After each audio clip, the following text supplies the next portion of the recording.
finally read Chinese virus. As his Secretary of State Mike Pompeo had been toying earlier with Wuhan virus for many weeks. As someone very familiar with American politics, as I worked as press attaché of the Philippine Embassy in Washington, D.C. for 7 years, I knew what the American president running for re-election was up to.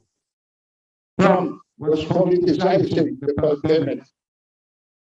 Wilson Lee Flores, who needs no introduction here, quickly picked this up and wrote in his Facebook page, quote, I used to admire hashtag Trump, but after hashtag COVID-19 fiasco in hashtag USA, I realized he is dangerous in tantrums, lack of logic, and racist in mindset. In a matter of just 3 weeks, the worldwide American fake news machine took over. In the East, the Times of Israel wrote, Xi Jinping's China did this. In the West, Canadian human rights activists accusing the Chinese government as a corrupt criminal regime that wasted 40 days blocking information while it crushed domestic dissent and ensured COVID-19 would become a global pandemic. Politicizing the virus led to an information war that bites into lawfare, a world war using an unseen enemy as the new WMD, weapon of mass, this time spelled as destruction, DISTRACTION. My instincts were proven right again. The infodemics were moving at the get-go to preempt the truth, the whole truth, and nothing but the truth. This is why I reference back to history and showed in 1918 the United States escaped the consequences of the first great pandemic, the Spanish flu. Now that it had passed a century, we now know that the H1N1 virus originated in Kansas and spread by the U.S. Army onto Europe. There were no qualms about wittingly or unwittingly exposing the agenda of the West. Blame Wuhan as the genesis of the pandemic and make it pay for global indemnification, the fastest way for China's economy to collapse. Well, history repeats itself. But instead of moving forward, I would move you backwards in time to check milestones. December 31, 2019, the first confirmation that the coronavirus had broken out in Wuhan as the ground zero.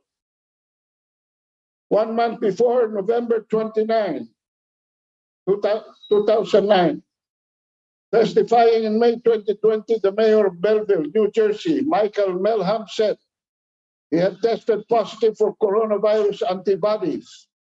But when did he get sick?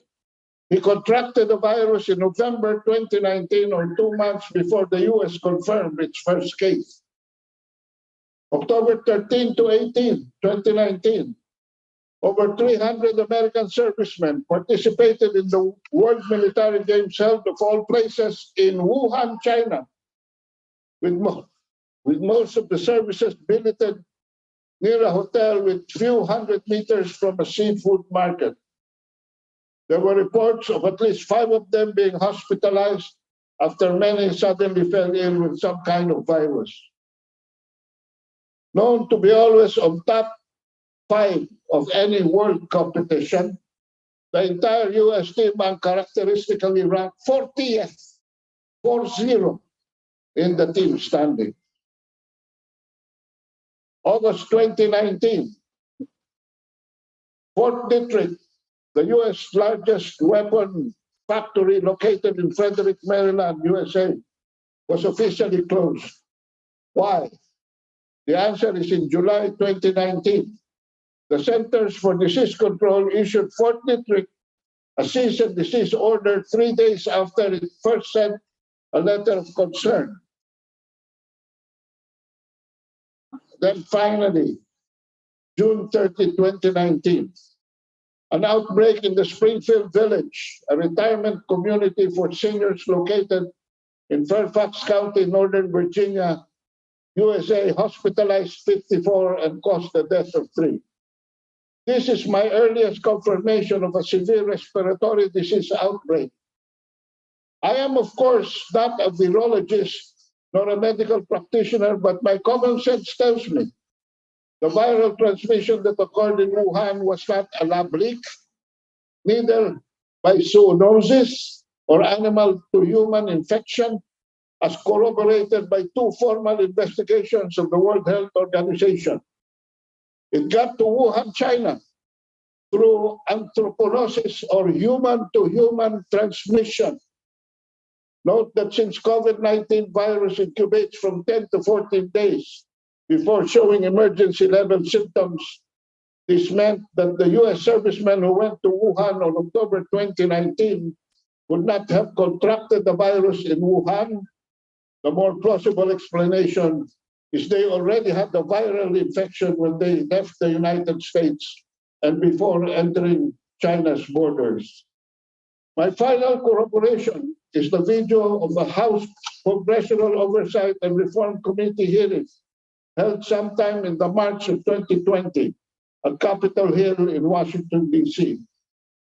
Here is the brief transcript of the C-SPAN video of the sworn-in statement of CDC Director General Robert Redfield in response to questions by Congressman Harley Ruda, then California's 48th District Representative.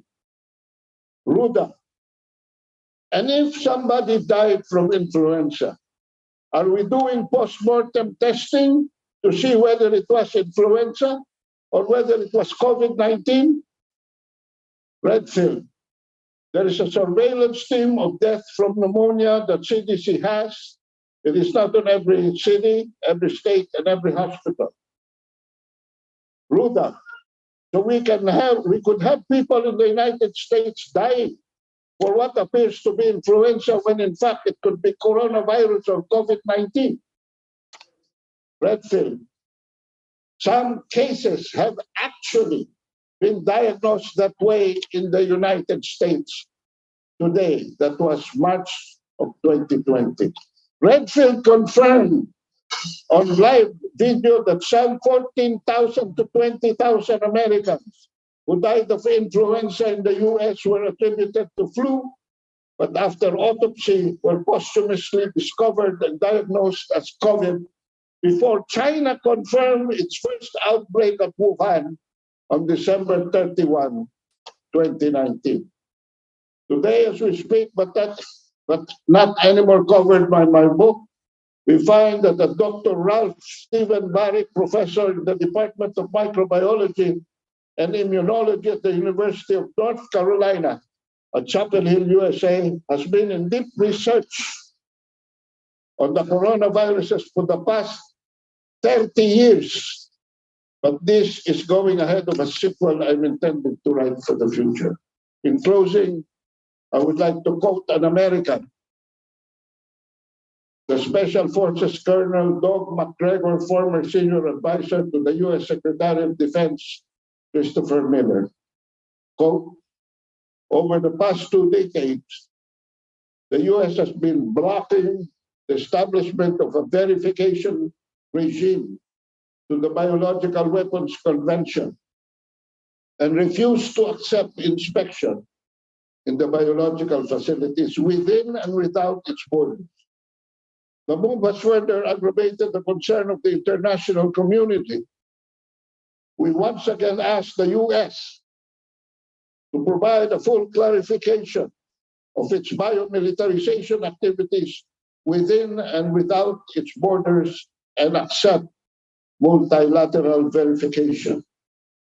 Now we have gone a full circle. The bioweapon discussion has shifted to Ukraine, and for good reason. Thank you and good afternoon to all. Thank you very much to the thank you both Rinawan for this opening statement. Bago si Tayo mag-opening statement, sabi nung isang picture na tayo kay Kapol using us. Picture na picture lang. Hindi na tayo sa ano, pwede may photo pwede picture lang. Photo Photo na. Smile ko ba?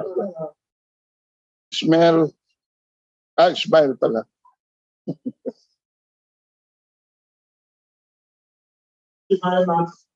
Next we'd like to invite for his opening statement. Si Fabio Political Science, his story. Kasi his doing is, he is the first socialist leader in Philippine history running for president. Unlike in South America, we have any socialist president, they are the first to run to the Philippines. He is now the candidate for president of Partido Lakas ng Masa, and he is the chairperson of the labor federation called Bukuluran ng Manggagawa Pilipino or BNP. Alam naman sa maraming media and mga analysts, among the presidential candidates, he is one of the few that aside from Undersecretary here, he is for non-aligned independent status for Philippine foreign policy, which is actually pro-Philippines, not pro-any superpower. Let us welcome Fabio Political Science for his opening statement. What are your views on the world? Hello. Meron? Okay. Wilson, maraming salamat muli sa iyong pag-iimbita sa akin sa araw na ito. Maraming salamat sa ating mga kapatid na media. Ganoon din, maraming salamat. Malapit na yung eleksyon. 38 days na lang. 38 days na lang at tayo magpapasya. Pero ang ibig sabihin din nun, meron pa tayong 38 days para magmuni-muni at magkampanya doon sa ating mga kapitbahay, sa ating mga kamag-anak, kaibigan at kaklase para ipaalam kung ano yung ating analysis or patuloy pa tayong mag-aral sa kung sino yung dapat na iboto. Sa party ko ay tumakbo ko dahil gusto kong isulong talaga yung interest ng masang Pilipino, lalong higit yung mga manggagawa at ang ating mga magsasaka. Dahil sa mahabang panahon ng eleksyon sa ating bansa ay dominado o monopolized ng mga elite, ng mga sikat, ng mga bilyonaryo na suportado ng malalaking korporasyon sa ating bansa. At pagkakatapos ng halalan, walang nababago sa buhay ng masang Pilipino dahil ang mga batas at patakaran ginagawa ay pabor sa mga mayayaman, sa mga malaking korporasyon, sa malaking kapitalista sa ating bansa. Kaya naman, naging legal ang pagyaman ng mga mayayaman at naging legal din sa ating bansa ang paghihirap ng milyon-milyon nating mga mamayan.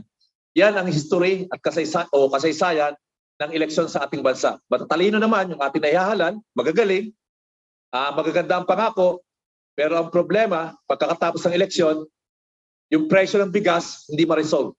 Ang daming sinasabi na nagawa, ang daming sinasabi na nagawang batas, ipatayong mga kalsada, na ipagawang tulay, mga airport na state of the art na mga airport ang naipapagawa, at kung ano-anong mga pasikat ang sinasabi ng kailang mga performance pagkatapos ng kailang termino. Pero ang problema, lahat sila, mula kay Marcos, kay Cory, kay Noynoy, hanggang dito kay Duterte, yung presyo ng bigas na siyang problema ng mga mamayan, hindi nila mapababa. Presyo ng kuryente, pagpapa-hospital, pagpapaaral, ay hindi nila ma-resolve. Kaya ako ay nagkaroon ng kapangasang tumakbo dahil diyan. Gusto kong i-break yung kulturang sa eleksyon na puro mayayaman, puro bilyonaryo na lamang at sikat ang tumatakbo. Kaya ako yung kauna-una, tama si Wilson. Ako yung kauna-unahang kandidato sa pagkapangulo na mula sa hanay ng mga manggagawa, mula sa hanay ng mga maralita, ng mga magsasaka. Ako yon. Wala. Since Aguinaldo, walang tumakbo niyan.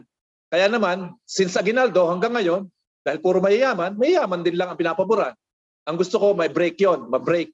At ang makinabang sa bansang Pilipinas ay ang mamayang Pilipino, hindi ang mga bilyonaryo.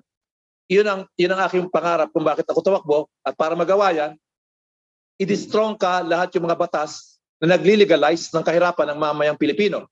Halimbawa, sa manggagawa, yung contractualisasyon, dapat durugin o ipagbawal ang manpower agency. Dapat direct hiring. Yung rice tarification law na nagpapahirap doon sa 11 million nating mga magsasaka, dapat yan i-repeal.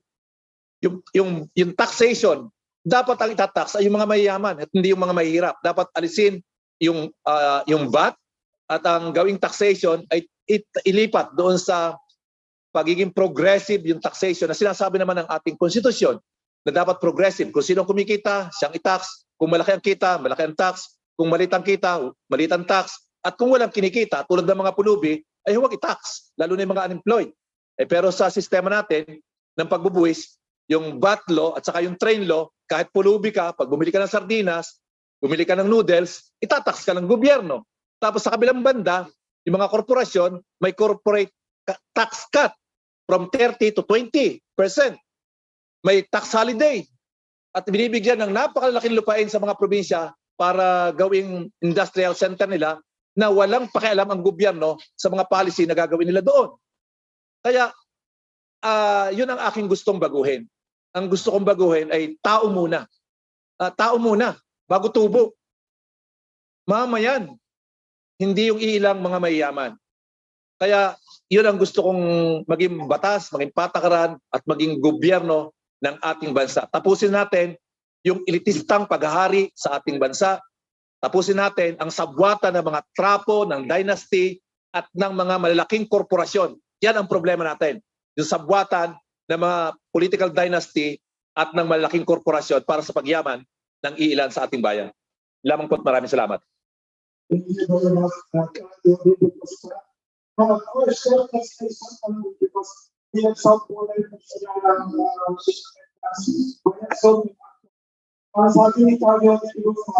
he is the first presidential candidate from among the workers representing the interests and aspirations of the masses.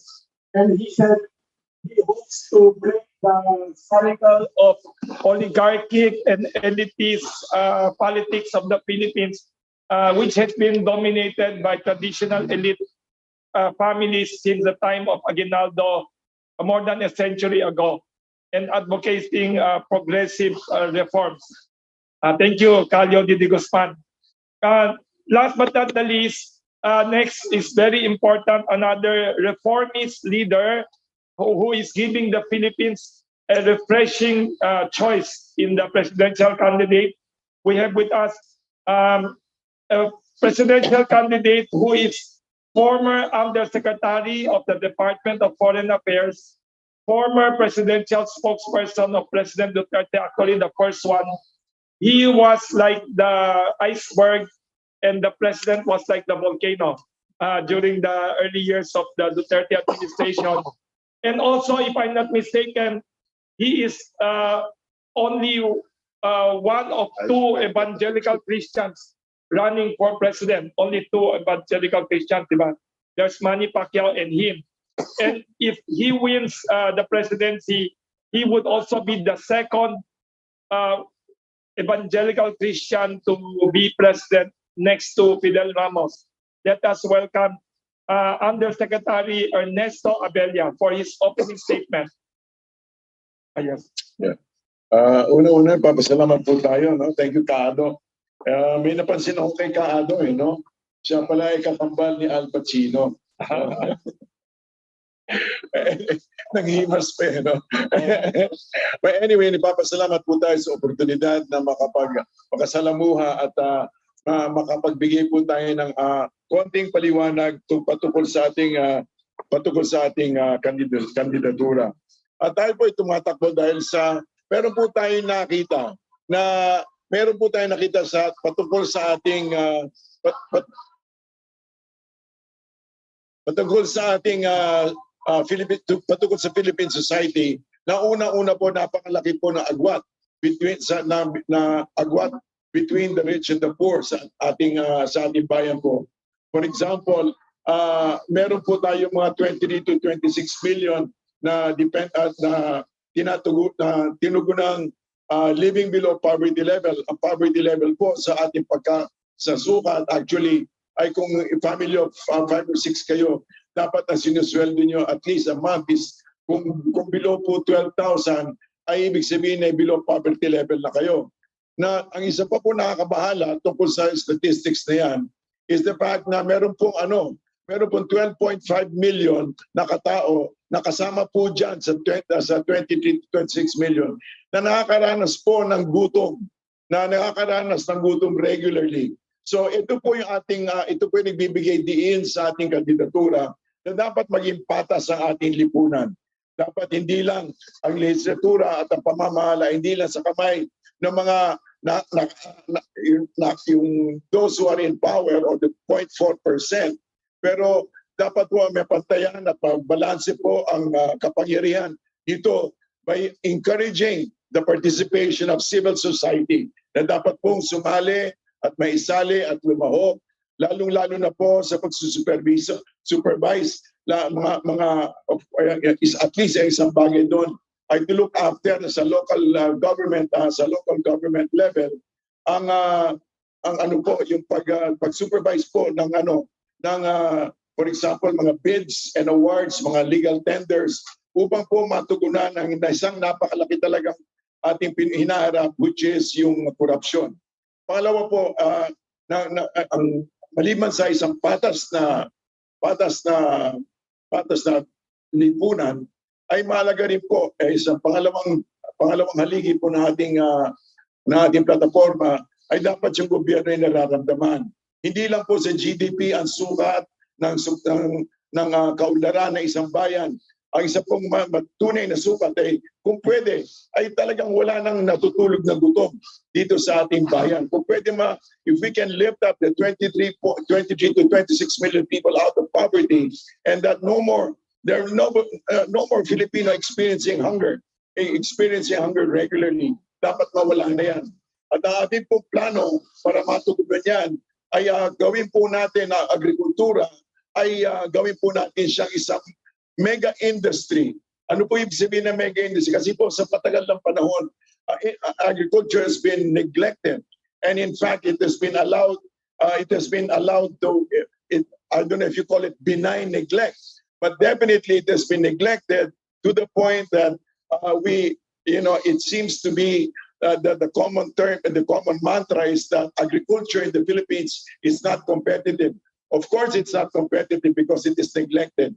Unlike, for example, in Vietnam or Thailand, where, for example, the farmers are heavily subsidized, our agriculture sector is being neglected. And that is, of course, because we're being made to fit into the global supply chain na kung saan tayo nagpo-provide ng mga resources, pero hindi naman tayo talaga naka-experiensya ng ating sariling pagdadagdag ng value.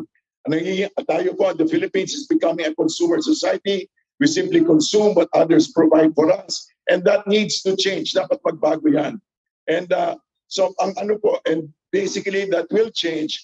That will change when we are able to do at least two things. Number one, and dapat we need to be able to restore the trust of the people in the government, and we can do that if, for example, the government itself participates in the elimination of corruption by allowing, for example, the participation of civil society.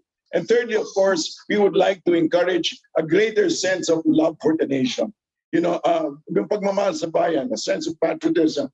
At ito po this is the third leg of our platform, which is basically that we see that a nation, in order to flourish, in order to survive and thrive, needs to have its people have a deep love for its country. So balikan ko po. Matatag, ang pangatlong haligi is a matatag na bayan. How will we do that? Two or three things, but I'd like just to dwell on one before I just make a comment on Kaago's statement. Number one po, gusto po natin i-encourage yung mga Pilipino, especially between ages 18 to 35, na lumahok po sila in what we call a national volunteer corps, na kung saan inihikayat natin sila na tumulong sa pagbubuo ng bayan, nation building, sumali sila sa community building, sumali sila sa academic, mga academic reforms, sumali sila sa also sa protection of the environment, sumali sila sa ating, for example, replanting of the mangrove coastlands, and of course, yung ating mga the reforestation. So kumbaga, eto po, may tatlong bagay, but first and foremost, ang gusto po talaga natin mangyari ay maisoli,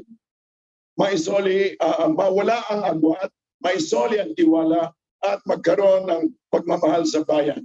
Ang magiging resulta po niyan ay isang bayang makatarungan, mapayapa at masayang bayan. Which leads me now to a comment that I'd like to make regarding the opening statement of Kaado, na unang-una, I've seen, for example, over the years, we've seen a bottom line. In the beginning, it was just increasing shareholders on bottom line, but now I've begun to see that what is truly crucial, especially for nation building, is four bottom lines. Number one, the people's well-being. Number two, protection of the planet. Number three, ethical revenue. And number four, a purposive governance. Paano po yung ano? So ano po, what is the connection between these four statements, between these four bottom lines and Kaado's statement? That the connection is that we need to protect the people's welfare and well-being. So you po, I'd just like to leave it at that, and thank you very much. Thank you very much, Undersecretary Ernesto Abella, for his comprehensive opening statement about his vision for the Philippines. Thank you very much to all the speakers. Later on, we'd like now to open the floor for questions. The first question texted to me here from Zoom, among the media in the Zoom. The President Duterte yesterday was in Lapu-Lapu City making a speech. The news headline is some newspapers today, ang nakalagay, President Duterte, sinabi niya, Philippines must avoid vortex of war. Anong comment ninyo dito, the three panelists here? Anong comment ninyo? Sabi niya, Philippines should avoid vortex of war. Because there's a war now between Ukraine and Russia, and conflict between NATO and Russia. And there's a chance, may chance daw na itong gera mag-spill over to Asia. I don't know if I'm correct. I read the news. President Duterte mentioned that it's possible in the future that might be a conflict between Taiwan province, which is part of China. Ano daw ang comment ninyo? I know you are all anti-war. We are. Do you agree with the statement? And anong kailangan gawin para mag-avoid tayo ng gera? Para hindi tayo masali sa gera? Any comment on this from the speakers? Si Ado, anong comment niyo? Short comment lang para marami tayong... let's try to make our comments short so we can have many questions. Thank you. The first one has to be familiar with the Chinese foreign policy before a statement like that could be qualified. The very principle of governance observed by our Chinese neighbor is that of building harmony, not only in the region, but for the rest of the world. So, if the perspective of China is such, with more emphasis on economic development, I do not see any invasion being made on Taiwan. I do not know where the president bases his premises, or the premises that are fed to him by his laid-back cabinet. Because it appears to me that this is sort of the old thinking that if one side of the world is being stabilized, sooner enough it will go to the other side of the world, a conflict on one side definitely destabilizes the other side. But as to whether a war will come in, it will not because of any Chinese invasion. This is very far from what is the foreign policy, the win-win foreign policy of China. If there will be a war, it will not be because of China. It will be because of an American power that keeps on leading China to conflict. An American power that keeps on violating our economic zones and our sovereignty. It is the presence of a power that is 10,000 miles away, but wanting to show that he is still relevant in these parts of the world, which I do not agree. So this vortex of war is not forthcoming in this part of the world because the protagonist or the antagonist will not be the one to start it.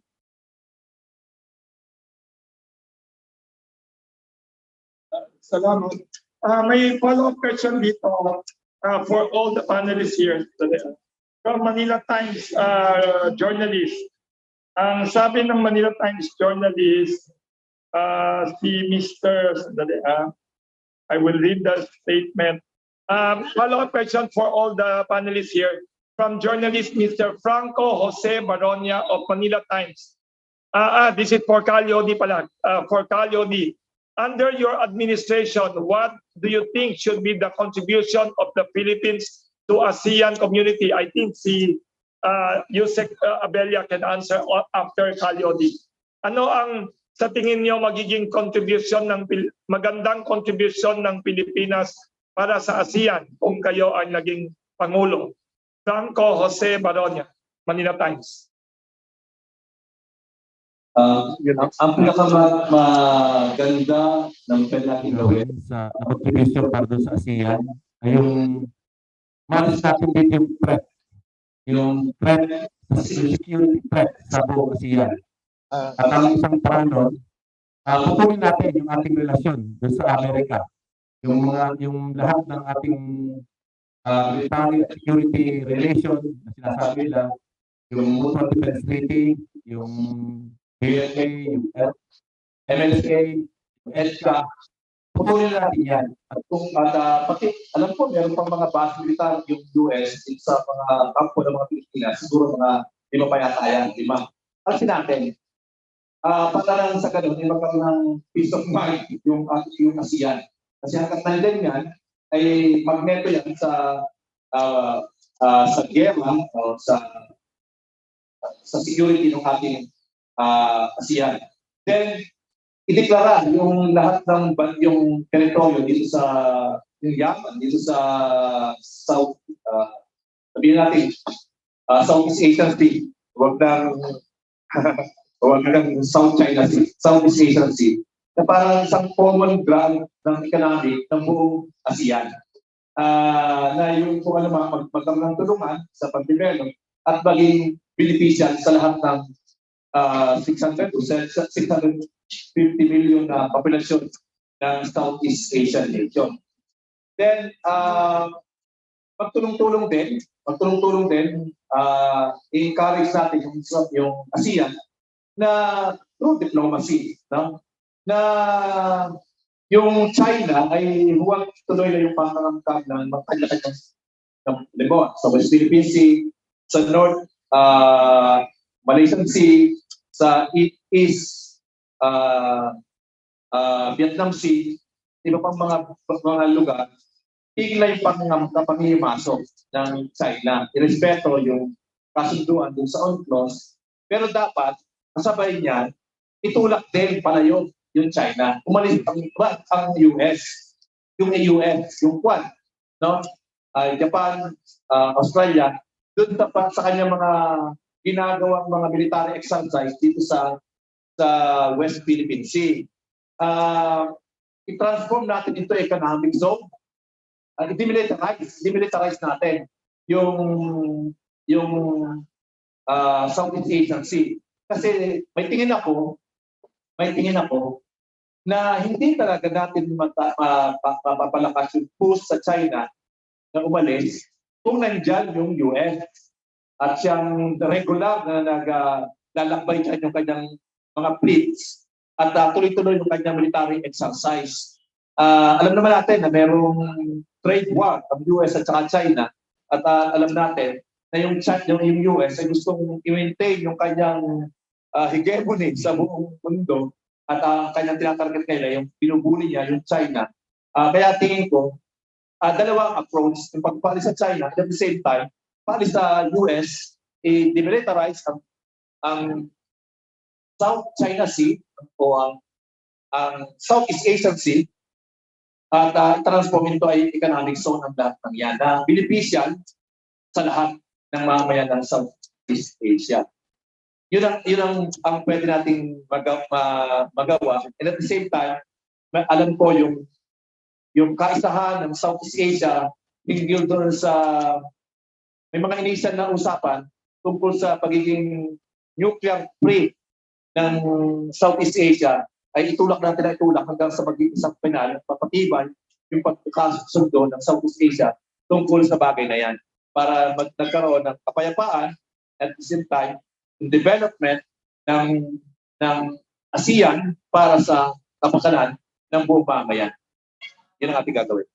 Thank you very much, Calio. The short translation lang for our foreign media friends. What Calio de Guzman just said in reply to Manila Times question, he is advocating for the whole Southeast Asian region to be demilitarized and to be nuclear free. To us, he said that the Philippine contribution to ASEAN community peace and progress is to promote neutrality of ASEAN and to remove the 3 U.S. military agreements and 5 military bases in the Philippines to make the ASEAN region truly independent, non-aligned, and sabi niya, free from military presence of foreign troops. And with that, there's a chance to request China, ask China to get out also of the disputed areas. So he is advocating, I think, if I'm correct, gusto niya mangyari yung gusto mangyari sa Ukraine na wag magsali sa any superpower para hindi magkaroon ng gulo sa gera. So that's a very good, that's an advocacy of Calio de Guzman. That's a short translation of what he said. We'd like to invite Undersecretary Abella, formerly with the Department of Foreign Affairs, on your views naman on what the Philippines can contribute to Southeast Asia or ASEAN community from Manila Times. Hello, thank you for the question. First and foremost, we need to understand what ASEAN is all about. Number one, ASEAN is really meant to accelerate economic growth in the area, in the region. Economic growth, social progress, and cultural understanding. So, and then of course, peace and regional peace and stability comes second. But number one is really economic growth. So, if there's anything at all that the Philippines can really contribute, it is that number one, it should strengthen itself economically, domestically, and make sure that in spite of the challenges of us being included, for example, in the global supply chain, we need to be able to strengthen to make sure that the people's well-being comes first. No, not just a blind counting of GDP, but that first and foremost, nobody should be going to bed hungry. Nobody should be, and then technically that everybody, for example, we need to be able to revitalize our agricultural industry in order that there's enough revenue, enough jobs, enough. In fact, we can actually we don't need to be dependent on outside forces. For example, also we need to have food security and food sustainability. If we do this, then we can actually meaningfully participate in the cultural life of the ASEAN. It's not just because that is the first and foremost purpose, which is economic growth. And if we're not able to contribute meaningfully, it will be useless for us to become. We'll just be parang salimpusa na tayo sa lugar na yan. Salamat po. Thank you. Thank you very much, Undersecretary. And next, Adelia. There's a question here from our Zoom audience. There's a leader here of business community, Mr. Seferino Benedicto.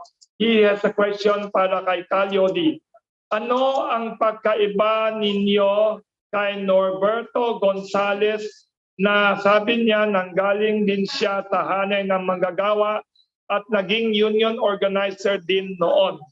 At tanong ito galing kay Seferino Benedicto, kung di ako nagkakamali, originally from Cebu, para kay Calyodi de Guzman.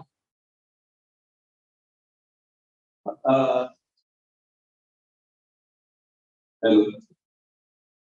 Hindi ako magsasabi pagkakaiba, diferensya lang. Siguro sabihin ko na ako ay talagang manggagawa.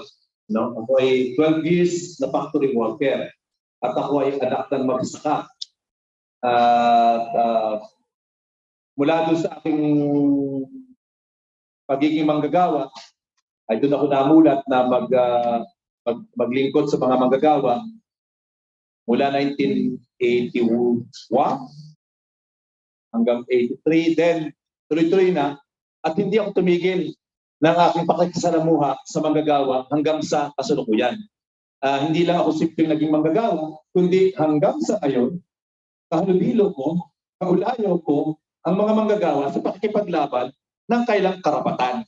Hindi ako tumigil, kaya ako yung umabot na halos 38 years ng tuloy-tuloy na paglilingkod sa mga manggagawa. Yun ang aking track record. Walang bitaw. Walang bitaw ako sa paglilingkod sa mga manggagawa. Kaya talagang ang sa akin ay priority yung kapakanan ng mga manggagawa. At gusto ko lang linawin na pag sinabi kong manggagawa, lahat ng tao na kinakailangan magtrabaho para mabuhay. Yan ang sinasabi kong labor. Kasi may mga tao na tayo dito sa Pilipinas na hindi kailangan magtrabaho, pero mabubuhay. At ang buhay nila, napakasarap. Ako doon sa mga manggagawa, sinasabi ko, obligado magtrabaho para mabuhay. Dahil sila lumilikha ng yaman, sila ang personal development, pero sila ang inaapi. Sila ang nagiging busabos ng ating lipunan. At ako'y patuloy na titindig at maglilingkod sa interes ng mga manggagawa at hindi sa interes ng mga malaking negosyante. Yun siguro yung aking masasabi sa sarili ko, kayo na mag-differentiate sa ating dalawa. Thank you. We have to do the may appointed si Calyodi so 30. Pwede po tayong magbigay ng libro kay dalawang libro, isa kay may picture dito ka may isang picture i-upload ni kay Calyodi, isang libro naman, dalawang libro ibigay kay Yusek Ernesto Abella. Or sabay na dapat. Isang kamay, dalawa para may magandang picture. Sige. Kasi may appointment si Calyodi, may interview siya. Baka pwede nakatayo, yung pandesal, pag-iilan natin yung pandesal. We will continue our discussion. Pero, yes, before, yes, picture muna, may GTNR question muna. Sige. Pero picture muna. Picture muna. Okay. Yes. Thank you.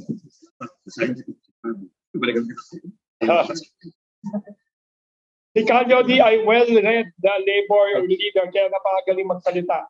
Of course, si Yusek, very well read, yes. And then, presentation of book by Undersecretary Abella. And then, quick questions, quick answers. Baka pwede if you, ayan. Okay. Yes. Okay. Yes. Few quick questions lang. CNN Philippines has a question. Pwedeng microphone, paki-abot na yung mag-assist. Paki-assist lang, please.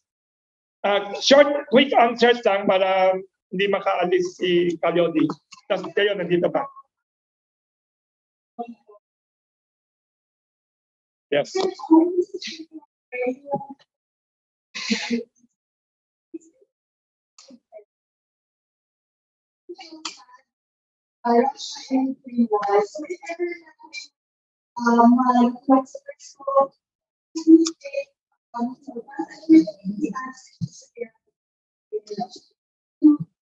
Thank you, CNN.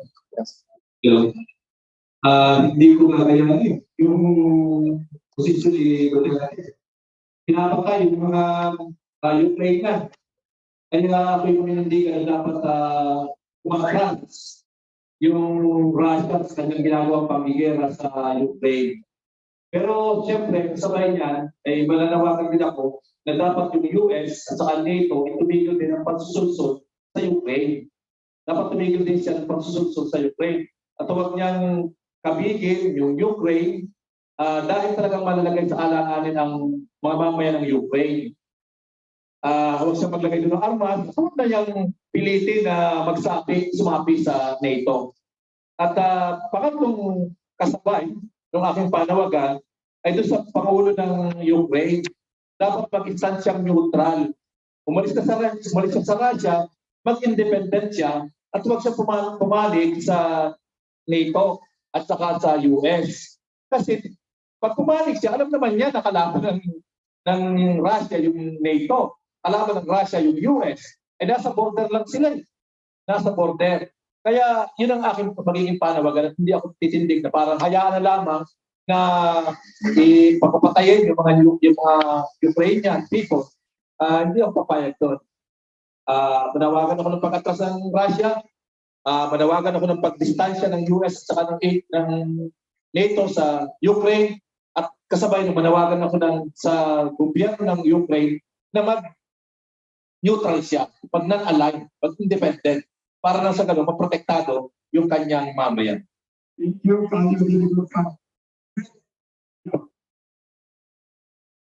Hindi naman yata ang posisyon ng Pilipinas sa gobyerno.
To make sure na hindi tayo masasabit sa kung ano mga na pangyayari. Thank you. Maybe last question. Yes. Microphone. Short answer.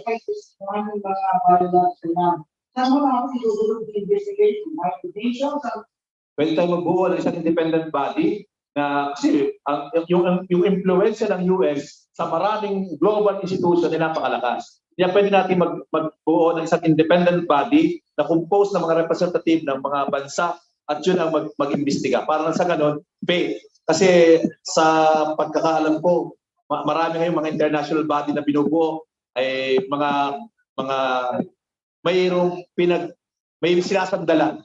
Kung hindi man US yan, may iba pang sinasandalan. Kaya isang independent, sa ganun, kapakanan ng buong sangkatauhan ang mananaig na interest kung bakit gagawin. At hindi interest ng US, interest ng Russia, China, o ng sinumang bansa na mayroong gustong i-push na interest sa kanya para yung hegemonya niya ay manatili. Thank you. Maybe one last question. May nag-text dito. What is your comment? Short lang ho, kung pwede kasi pawis na si Tayo and si Yusek naman will say. What is your comment about the Balikatan 2022 exercises happening now, which is supposedly the largest joint military exercise of the U.S. military forces and the Philippines? The timing of it now, the whole world is in chaos due to war. Anong comment niyo? May pahayag na ako dyan na talaga sa akin yan, ito hindi sang-ayon dahil sa sitwasyon ngayon na mayroong Ukraine na may nag-aalala ng isang World War, mayroong West Philippine Sea na struggle. Tingin ko hindi nararapat yan dahil papay-pay lang yan sa crisis o security crisis na kinakarap ng Pilipinas at ng buong mundo sa ngayon. Kaya hindi ako sang-ayon diyan sa mga balikatan na yan. Dapat na matigil yan. Translate. Yes, sorry. I will translate. Yes, I will translate very short. Yes, very good. Ms. Anna Mamudol said I will translate. What Carlo Guzman just said, the joint military exercise is not welcomed by him. It's not very good for the region of Asia, especially during this time when the whole world is in military warfare, chaos. We have a lot of dangers. He said before also in previous statement that he gave that it is a provocative exercise, unnecessary. He is not against the joint military exercises of the Philippines and the US and with any other country in this ASEAN region. For Yusek Abella, short answer. Technically, ang isang bagay talaga na dapat natabayan na natin is that ang tabayan na natin hindi tayo madawit into a proxy war. I mean that we become a pawn in a proxy war. Tandaan natin na ganoon na nangyari kadalasan. So ang tabayan na natin hindi tayo maging isang piyon lang sa isang gera between two big forces. Yun po mahalaga sa atin. Short translation also. Undersecretary Abella just said Philippines should avoid becoming a proxy of any superpower in any of their rivalries. And we should never be in a dangerous position of being a pawn of any of the superpowers, neither of the two or three of them. We should have, he said earlier, uphold true independent foreign policy that is pro-Philippines. Thank you. Maybe wala nang time, Carlo D has to leave. Meron ba kayong last statement? Bago kayo umalis? Okay na. Kaya na may picture with the pandesal. Para matuwa yung panadero namin. Sorry. Picture. Kaya na kayo picture with Carlo D and pandesal. Thank you. Thank you. Okay. Thank you once again to the courageous nationalist Carlo D. Guzman. Walang pahinga sa trabaho. Thank you, Carlo D. and all your efforts. We'll continue. Si Ado Paglingawan naman has some answers to the question. Please short answers lang kasi maraming questions tayo. Ang mga tanong kanina is the biolab. What is your stand on the biolab? Nasabi niyo na kanina. Pero maybe on the Balikatan. Are you in favor? Are you against it? And why? Short lang ho kung pwede para may ibang questions. Well, my favorite author said that this is no longer the time for military alliances, but this is now the time for just military cooperation. And so if we just adopt a position of neutrality we will avoid the accident of falling as a proxy, as Ernie has been saying. And at the same time, a cannon fodder, as Gaglioni has also shared with us. I think it's best that we define our foreign policy from the viewpoint of economics and for the best benefit of our people, not to please any superpower, whether descending or ascending. Thank you. Thank you very much. There's a question here related. There's a question here. Thank you for your short comment. There's a question here, follow-up related to the earlier questions. Do you see the situation of Ukraine as a perfect example of a country mistakenly becoming a pawn or a proxy because of aligning itself with the NATO military alliance instead of becoming neutral like Finland? Do you think that is a good example of what we should avoid? Di ba, in the Europe region, there's the US on one side led by with NATO military alliance, and on the other side there's Russia. Is it a lesson for the Philippines now? That's a question. The Ukraine situation, is it a lesson to Philippines and ASEAN na we should not allow the Ukrainization of our region? Any comment on this? Do we have lessons from Ukraine? Kasi some politicians and other people are saying we should learn from Ukraine. Actually, we should learn from the mistake of. Actually, it's not from Ukraine that we should learn. It's from Russia that we should learn, because Russia has defined specifically the threats to its own sovereignty. That NATO since 2014 and the US have been collaborating in an encirclement of Russia. Russia also has been very specific on what it has to do in Ukraine. And if this will just be heard by President Zelensky, then there will be no more problem. All he wants prominently is, number one, the denazification of Ukraine, and number two, recognition of Crimea and the Donbas region as independent states. That is all. It's nothing. That is why it's not accelerating. It's not exacerbating the violence of war in Ukraine. It knows exactly what it wants, and it knows exactly where to position itself. It is from Russia that we should learn, not from Ukraine. Thank you. Thank you. Miss Barbara, thank you sa tanong yun. Di ko nahabol kasi may schedule si Calio.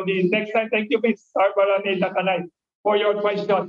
Ang question niya was how the socialist movement in the Philippines could grow through the electoral struggle and everything. Thank you. From Gulf News. Maybe we'd like to request maybe a few more last questions from our media friends in the Zoom or as well. Can I make a question there? Yes. On this side of the world, the foreign policy of China is very clear. We should learn also from China. That's why I do not see any invasion of Taiwan. Why will you invade your own territory? I mean, this is crazy. This is language coming from the dictionary of the Americans. They want us to fall into the rule-based definition, which most likely would be a violent confrontation with countries, because all they want is war.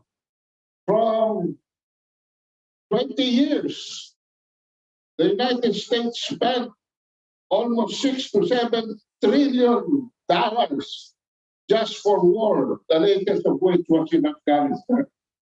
Thank you very much. May nagtanong dito, si Undersecretary Abella looks and sounds very diplomatic in all your talks and debates and Have you ever imagined yourself becoming a future diplomat? Would you want to become a foreign affairs secretary in the future, or a UN Secretary General head or something? You seem to be cut out now to be that kind of person. What is your comment about you seem to be like a natural diplomat? At this stage, I do not have any plan B. So let's just finish this election period. I'd like to acknowledge the presence of Mr. Mao Diaz-Amonte, a very distinguished analyst. And yes, we'd like to invite pala, before we end the whole session, Mr. Herman Laurel, President of BRICS Strategic Studies, to read his statement. He helped organize this book launching today. Mr. Ka Laurel. Yes, next week we will have a book launching. We'll have more time to prepare. This was a little bit rushed kasi may schedule tayo. Next week is Mao Diaz-Amonte. We'll announce the details. Thank you.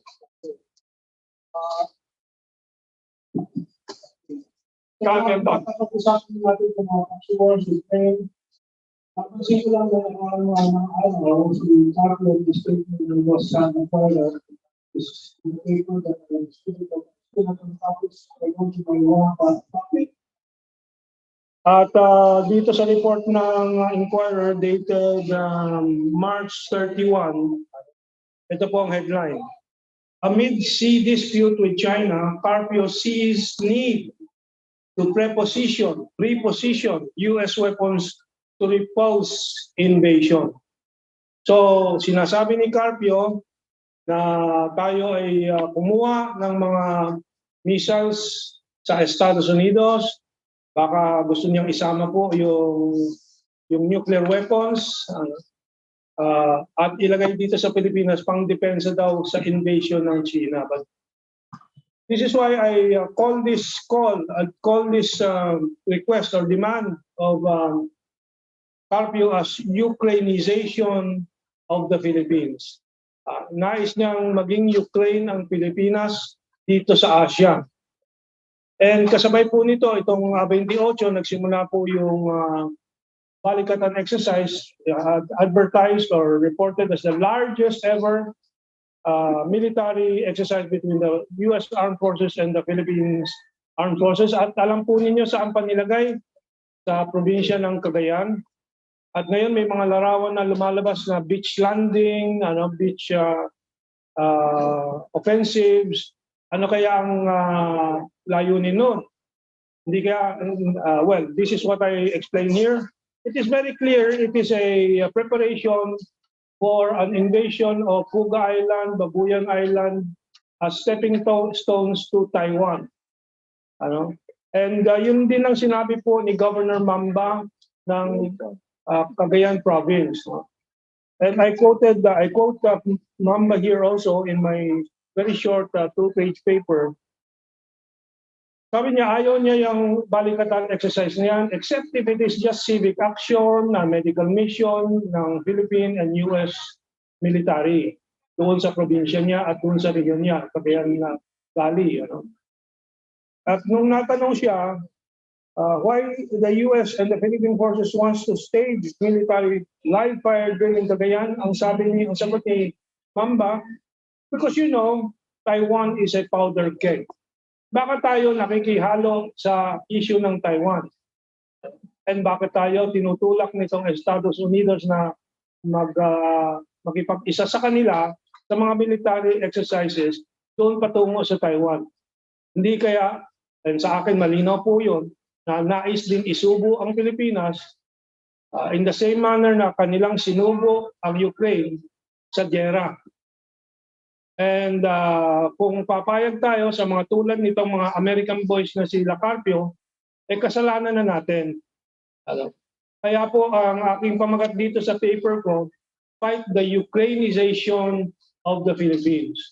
And this, of course, has been going on for 10 years. 10 taon na po ito na kanilang ginagatungan ang consciousness ng Pilipino na magalit sa China. Samantalang ang totoo, ang China pilit naman nagpapakita ng magandang loob pakipagtulungan sa Pilipinas at mabuti naman naka-eksena po si Presidente Duterte at napigilan po itong proseso na sinimulan many decades ago at pinaigting po itong away, itong tensyon na to ng dating Pangulong Noynoy Aquino. Yeah. In English. Just read the paper in English. Wait. Just give me the email addresses here. Okay. So yun lang po ang mensahe natin. Yes. In the internet. Okay. Okay. I will read parts of the paper, position paper I presented here. Fight the Ukrainization of the Philippines, April 1st, 2022. This is not an April Fool's Day joke or prank. The American boys in the Philippines want to see our country, our cities, our people destroyed, as we are seeing Ukraine being devastated in the Ukraine war today, for the benefit of the United States of America. Turn to the Philippine Daily Inquirer and read the report entitled, quote, amid sea dispute with China, Carpio sees need to pre-position U.S. weapons to repulse invasion by China. Of course, that is how crazy these American boys are. Carpio blabbers about invasion by China when it is the U.S. and its American boys that have invaded and occupied the Philippines through over 100 years of colonialism and neo-colonialism, killing hundreds of thousands of Filipinos, exploiting and suppressing the growth of its economy, the Philippine economy. So there is a photo here of that headline. There's another question here. Yes. Yes. There's a question to what we just said. Somebody questioned here, Carpio, the Sayo, the other pro-American advocates has been criticizing the president for the past 6 years, endlessly on the pages, including Senator Aguila was still a spokesperson. They were attacking the president on the China-friendly, Russia-friendly, and independent foreign policy, not stop. Yes, so Including the 3 years ago the election. But they've been repudiated in the elections, every election, 6 years ago, 3 years ago, and even now based on all the survey trends. meaning This is the voters, because Secretary Aguila is a nationalist, Ayon is a nationalist, the president is a nationalist, even the front runner is a pure nationalist in the foreign policy sense. Do you think this advocacy of theirs is unpopular? It's actually unpopular with the electorate. would the earning like to contribute? Yes, because they keep using this as their front and center electoral issue. Even in the election 2 years ago, they even had all the opposition candidates went to the beach saying they will sail there, but they failed in the election. Do you think he's trying to use his foreign policy, independent policy as has been a failure? Because the president is unprecedented in popularity up to now, President Duterte. And everybody clearly knows he is nationalist, not pro any superpower. So how's the question? What is The question is, do you think the electorate and the general public do not like this type of hitching to a superpower type policy that some of these elitist people want now? That's the question. So does that mean that the country in general is in favor of the independent foreign policy of the country? I will Can you comment? I will give it to Yes, can you comment? I'm on first and I will Yes. I think it's very clear with the front runner in the election is an affirmation of the independent foreign policy. In fact, not just independent foreign policy, but a clear engagement with the enemies of the United States, meaning China and Russia. And this is also reflected in the over 80% approval rating of the President Duterte.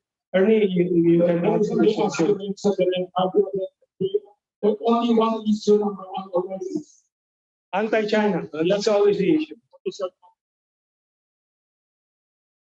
Obviously, the people trust the president's wisdom. You know, they perceive it as such. And it's also very important, for example, not just the issue for the six years, but for where do we really want to get the nation? What do we want to do for the Philippines? You know, more than that, that's what we talked about the single Filipino, the Philippine century. Benton talked about the Asian century. Well, I'm being country specific. I believe we need to be able to articulate for ourselves and to see that it's possible for us to actually generate the roadmap para kung saan tayo pagtutungan. Ano bang klaseng bayan ang gusto talaga natin? If we go by the people's approval of the country, I believe there are several things. Number one, I believe the people are tired of being at the bottom of the pyramid. They need to be bottom of the pyramid at masyado, hierarchy, at mga sa Pilipinas ko ba, at talagang hindi sila makakausap pa taas. So, pangalawa, unang po natin, kung sinuwan, at talagang this talks about what's his name, get approval of the president. Talks about not just the presidency, but about their own design for the nation and for themselves. Na dapat ay magandang mangyari sa Pilipinas, nakikita nila kay President Duterte na pwede mangyari yun. And yun yung hinahanap nila ngayon. Not just the vision for the next 6 years, but kung saan natin gusto tayo ng Pilipinas. So nakikita ko, pwede mangyari na isang katarungan bayan, isang katarungan Pilipinas. Isang bayan na bago sa Pilipino, at mga Pilipino na sa Pilipinas. Arnie and Wilson, let me just continue para mabuo natin. So, remember, hinihingi ni Carpio na magposisyon ng weapons ng Estados Unidos dito, ibig sabihin ng missiles. So, anong kahulugan niyan? This is what I wrote. No? Prepositioned weapons and foreign military forces are magnets for hypersonic missiles and nuclear weapons retaliation. Magiging target tayo ng mga missiles ng mga kalaban ng Estados Unidos. As we see in Ukraine today. And the US ally, our US ally, will fight to the last drop of blood of the last Ukrainian doon sa Ukraine and the last Filipino in the Philippines. You know? Not American blood nor life. China never touched any of the islands of the Philippines occupied since the 1970s, claimed by Marcos. You know? It is Vietnam that grabbed away Pugan Island in 1975. That was already occupied by Philippine Marines. Carpio, aside from being Amboy, is married to a Vietnamese, maybe a Mata Hari. The Americans demolished the city of Manila in the Second World War, the pearl of the Orient Seas, no? Unwilling to face street-to-street fighting with the Japanese. They carpet cannoned and bombed Manila, killing 250,000 Filipinos. Much more than the Japanese could have killed in the last-minute killing spree of the Japanese. Many Filipinos, for convenience, are in government today to do the bidding of the Americans. Like the American citizen Grace Poe, Filipino for convenience, grandstanding as a patriot and sensationalizing her call to investigate the contrived close encounter of the Philippine Coast Guard and Chinese Coast Guard ships. Or green card holder Albert Del Rosario blabbering about China, flouting of international law. The incident at the Scarborough Shoals is deliberately over-dramatized by some in the Philippine mainstream media for the lucre it gets from the new $500 million for anti-China propaganda approved by the US Congress at the expense of the Filipino nation's strategic security and welfare. The Inquirer tagged Manuel Mamba as pro-China for his concern for Cagayan province constituents and the impact of the hostile Balikatan live-fire US-Philippine military drill. It could damage economic cooperation with Chinese investors, Mamba said, which is vital to his economic projects. The Balikatan is targeting the invasion of Taiwan through Fuga and Babuyan Islands. The Amboys clearly have no consciences, baiting war to come to the Philippines to save America from facing the enemy themselves. So we have to fight, no? My call is, let's fight the Ukrainization of the Filipinos. Yun lang po. Maraming salamat. Thank you very much. Thank you very much. That's Mr. President of Real Bricks Politics Center. Also, the politics expert and analyst. Thank you. We have time for closing statement from our analysts, including Mr. Lawler. Before that, Secretary of Minister Academy. How can you please assess the presidency of your good friend, former boss, President Rodrigo Duterte, 6 years, which is about to finish now. He is record high in popularity compared to all the previous presidents in modern history. Can you assess the success secrets niya? Why is he so popular up to now, despite the unprecedented global pandemic, 2 years? Joblessness is high because of that. We have all these headaches in the country. Why do the people still trust and love him? And why is he still successful? Please explain to us. And last, maybe also what you want to learn from him or as a leader, as a next president. First and foremost, I think what he has done is more than just the economic successes, for example, the building of the infrastructures, no? Ang isang malaking bagay talaga is he has touched a nerve in the Filipino psyche. You know, parang for the first time, nagkaroon ng breakthrough na kung saan hindi elitista yung nasa taas at nararamdaman nila na somebody in power, nararamdaman na tao na somebody in power actually cares for them. You know, yung malasakit. You know, ibang-iba, like for example, you know, hanggang ngayon, when you go to social media, nababasa mo, there's still some bloggers, some people who post.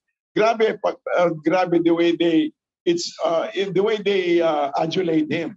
Pero to be fair to him, it is, you know, for example, yung mga challenges na hinaharap natin, hindi naman niya ginawa yon. For example, katulad ng pandemya, hindi naman kanya yan, no? Ukraine, hindi naman kanya yan.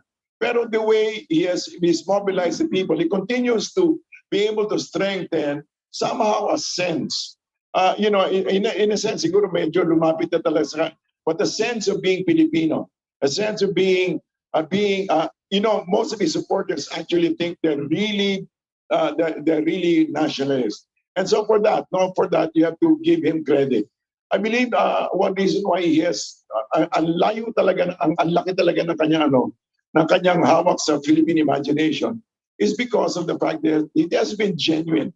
Of course, people say this is a tactic of certain, you know, certain strongman perspectives or ganon. Pero actually, it's not a genius. It's just the fact that he actually has a genuine connect with people. One example, I think, is the way he picked up Pierre Renado nung nalaglag si Pierre Renado sa kanal. I think it was in Davao. You know, he just helped. And so there you go. Meron siyang genuine connect sa tao, and I believe that is such an amazing thing. But if there's anything at all worth emulating about him, it is, for example, it is his, you know, his stated and perceived and verifiable love for the nation. Thank you. Why was your working relationship with him very small when you don't have the same personalities? Parang siya, parang rough and parang fearless, parang warrior. Kayo naman parang intellectual, cerebral, cool.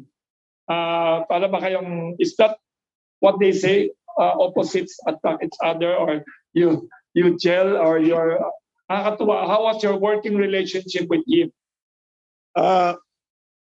It was not ideology, no, but it was, I believe, just like in a Venn diagram, there's a place where you actually converge. You know, it may be totally different, I may be the total opposite, but at a certain stage, we both shared, I believe, ako personally, from where I'm coming from, we share a love for the nation. Yung pagmamahal sa bayan. And to the point na, you know, kumbaga, unahin natin ang tao, unahin natin ang Pilipinas bago ang sarili. And doon siya nagagaling at doon din ako nagagaling. Magkaiba man kami ng pamaraan, pero pareho kami ng hinaharap. Parehong gusto namin na umusad ang bayan at umusad ang bayan at makamit natin ang bayan na talagang gusto natin nararapat sa Pilipino. Thank you. Thank you very much, Yusek Ernesto Abella. Maybe we had time for closing statements from everyone because we wish to hear everyone talk about. Yes, so we will do it geographically from the right. Herman Laurel. Yes. Sun rises in the east.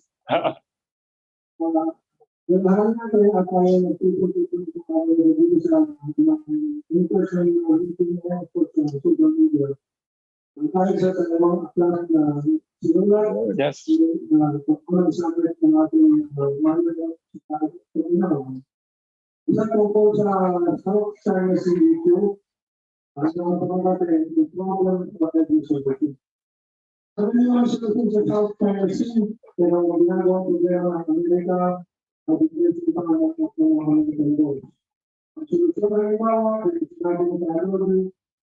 Joint projects, no?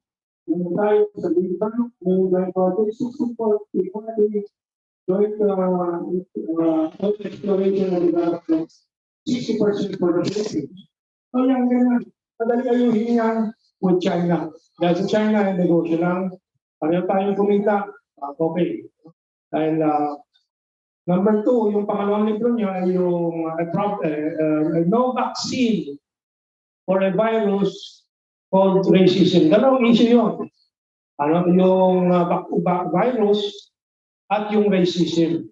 Alam po ninyo, kahapon lang ata, nung makalawa, ang Philippine Consulate sa Estados Unidos nagprotesta sa Amerika dahil sa tuloy-tuloy at dumadaming mga pang-aabuso ng mga Pilipino, ng mga puti at mga Amerikano in general. Hindi natin napapag-usapan ito. This is a real problem for us Asians, no? Yung racism. Tapos yung racism, pinasukan pa ng racism, yung virus. No? Na sinabi ni Trump, kala niya nakakatuwa. Kung flu, sabi niya, kung flu. Para sa politika nila sa Estados Unidos. But anyway, that shows you how callous Western civilization is. So my final point is, si Duterte kaya popular yan, napapanahon siya sa kasaysayan ng sangkatauhan in history. He came at the right time when Asia, ang Asia po, ay namumulat na at bumabangon na. Hindi lang Pilipinas, mabuti nakakasabay ang Pilipinas yan. Yan ang pinipigilan ng mga Carpio, Albert de Rosario, Batumbacal, et al. Pinipigilan nila yan.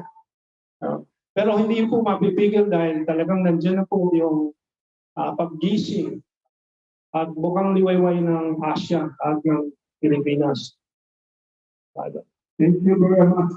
Bukang liwayway is not a way of Asia. Naging next, we'd like to invite, of course, the articulate book author and intellectual activist, Adolfo Linawan, for his closing statement.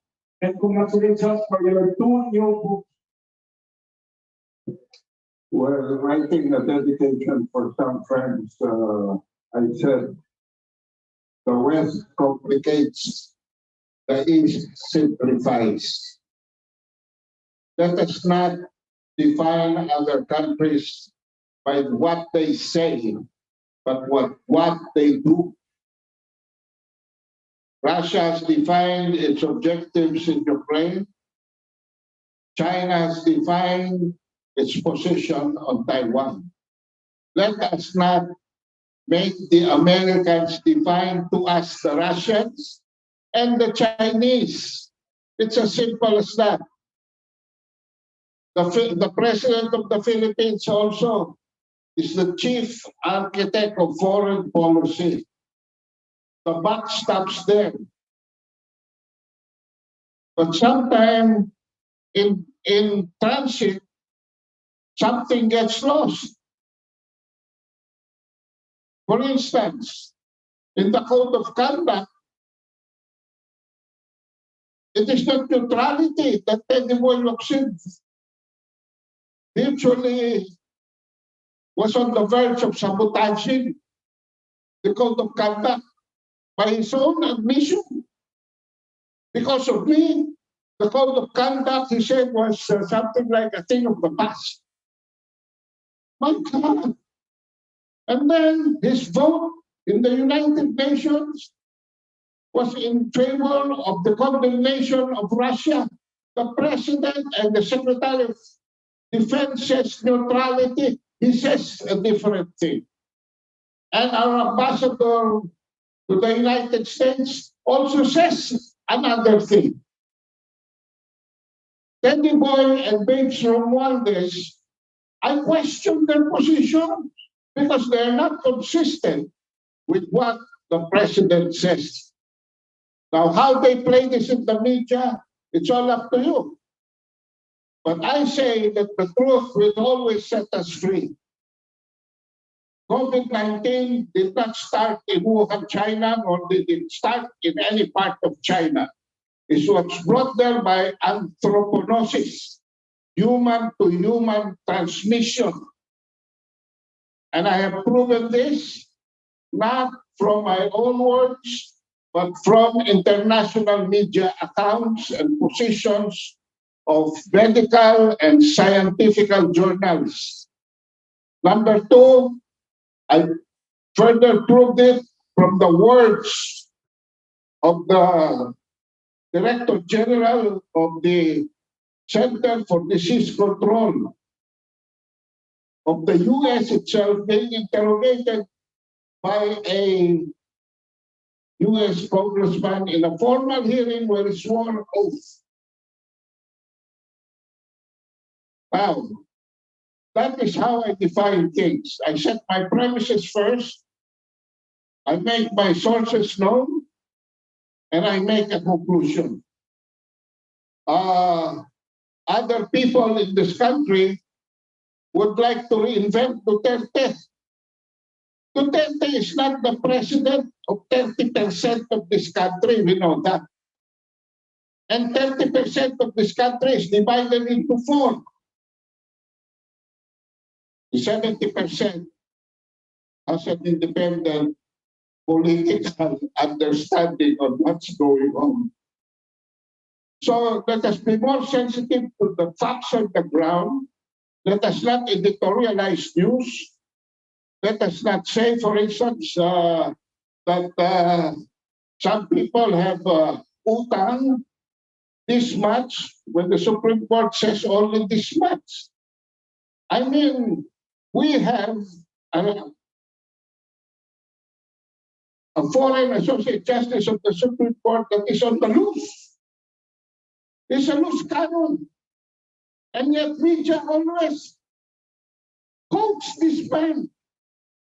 This man promotes dangerous thinking that is inimical to our national interest. Our national interest should only be guided by what's good for the Filipino people as a whole. And that's where we can all perhaps say that we can all be united behind whoever is the next president of the Philippines. Thank you very much, Cam Adolfo, book author of 2 books. Later on, you will announce where people could buy via Facebook or by your phone numbers. Next, last but not the least, the distinguished former diplomat and former presidential spokesperson, and now very eloquent, enlightened presidential candidate, Ernesto Abella. I'd just like to underline a statement you made earlier, that this is not the time for military cooperation, but for military alliances, not economic cooperation. I applaud that, and I'd just like to say that this is, I believe it's a great example of out-of-the-box thinking.